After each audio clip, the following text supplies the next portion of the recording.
दोस्तों, परसों दिल्ली की भारतीय जनता पार्टी की सरकार ने जब अपने 100 दिन पूरे किए तो उस कार्यक्रम के अंदर दिल्ली की मुख्यमंत्री भारतीय जनता पार्टी की रेखा गुप्ता जी ने कहा और साफ शब्दों में कहा, दिल्ली में एक भी झुग्गी टूटने नहीं दी जाएगी।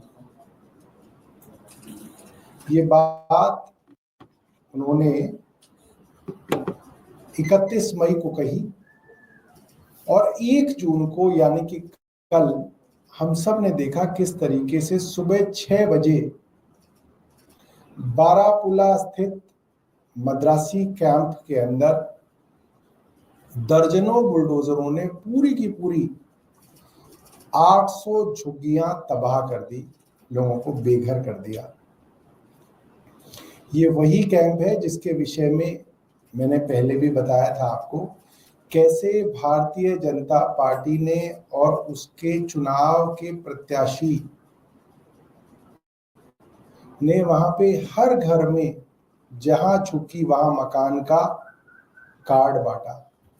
एक एक झुग्गी वाले को यह आश्वासन दिया गया कि जहां झुग्गी वहीं मकान। भारतीय जनता पार्टी चुनाव लड़ने से पहले अगर उनमें हिम्मत थी तो कहते कि हम जब चुनाव जीत के आएंगे तो सारी की सारी झुग्गियों को उजाड़ देंगे, मगर तब आपने ये नहीं कहा। जो सबसे गरीब आदमी है दिल्ली का, जो बड़ी मुश्किल से अपना घर चलाता है, उस तक को आप लोगों ने चीट किया, उस तक के साथ आपने धोखा दिया। आप सोचिए, उस झुग्गी में रहने वाले गरीब आदमी से भी गरीब तो भारतीय जनता पार्टी के नेता निकले। वो तो फिर भी मेहनत मजदूरी करके अपना घर चलाता है। भारतीय जनता पार्टी ने तो उस गरीब आदमी तक को चीट किया। चीट के अलावा कोई और शब्द नहीं है। They cheated the poorest of poor of Delhi. BJP cheated them. तमाम नेता इनके, बड़े से बड़े और छोटे से छोटे, चुनाव से पहले 6 महीने से इन्होंने नौटंकियां करनी शुरू की। झुग्गी रात्रि प्रवास, उसके अंदर वीरेंद्र सचदेवा झुग्गियों में जाके गरीब बच्चों के साथ कैरम बोर्ड खेल रहे हैं। कोई इसके अंदर मंजीरे बजा रहा है, कोई जागरण कर रहा है, कोई खाना खा रहा है, कोई वहां पे सो रहा है। और खूब बड़े बड़े अंग्रेजी अखबारों में खूब फोटो छापी, खूब अखबारों के अंदर, टीवी के अंदर ये नाटक दिखाया गया कि कैसे भारतीय जनता पार्टी गरीब से गरीब झुग्गी वालों के यहाँ जाके एक ही वादा कर रही थी, जहां झुग्गी वहां मकान। हमें कोई दिक्कत नहीं थी, आपको झुग्गी हटानी है आप हटाइए और वहां पे उनको अच्छे आप फ्लैट दे दीजिए। वो भी झुग्गी वाले भी झुग्गी में कहाँ रहना चाहते हैं। मगर आज आप झुग्गियों को उजाड़ रहे हैं और वहीं पे जो मकान देने का वादा था वो सीधे तौर पे आप बात ही नहीं कर रहे। ये पहली बार हो रहा है, मैं देख रहा हूं कि कोई पार्टी केंद्र में सत्ता होने के बावजूद प्रधानमंत्री के वादे को इस तरीके से जो है चीट किया जा रहा है और कोई इसके ऊपर बोलने के लिए तैयार नहीं है।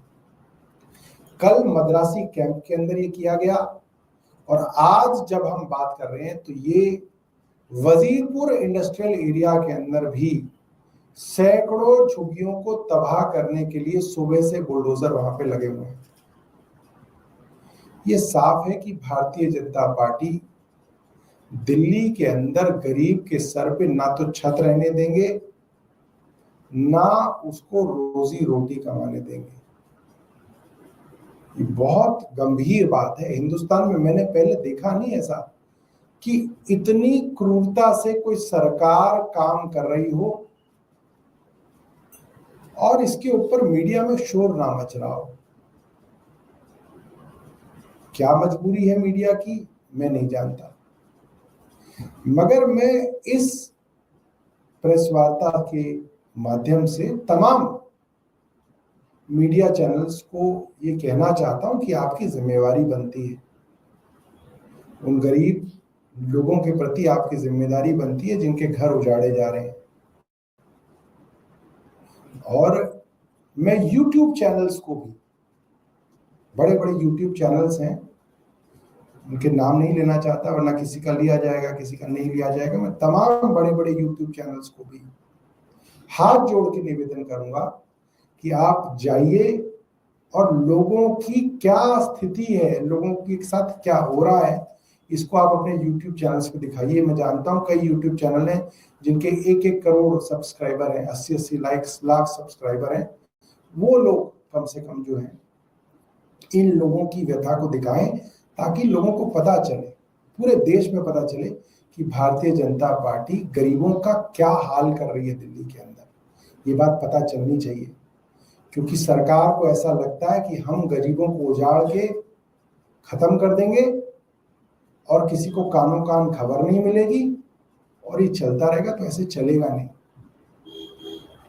ये बहुत ज्यादा जो है दुर्भाग्यपूर्ण है जो दिल्ली के अंदर फिलहाल हो रहा है। छोटे छोटे बच्चे हैं, आसपास के स्कूलों में बच्चे उनके जाते हैं, छोटी छोटी रोजी रोटी कमाते हैं, आप उनको इतनी बेदर्दी से, इतनी कड़ी धूप के अंदर आप उनके ऊपर से छत उजाड़ देंगे। कहाँ जाएंगे उनके बच्चे, कहाँ लेके जाएंगे वो अपने परिवारों को, कहाँ रहेंगे, कहाँ खाएंगे, कुछ तो सोचो। मगर कमाल हो गया है, कैसे खून ठंडा हो गया कि कोई सोचने वाला नहीं है, कोई बात करने वाला नहीं है।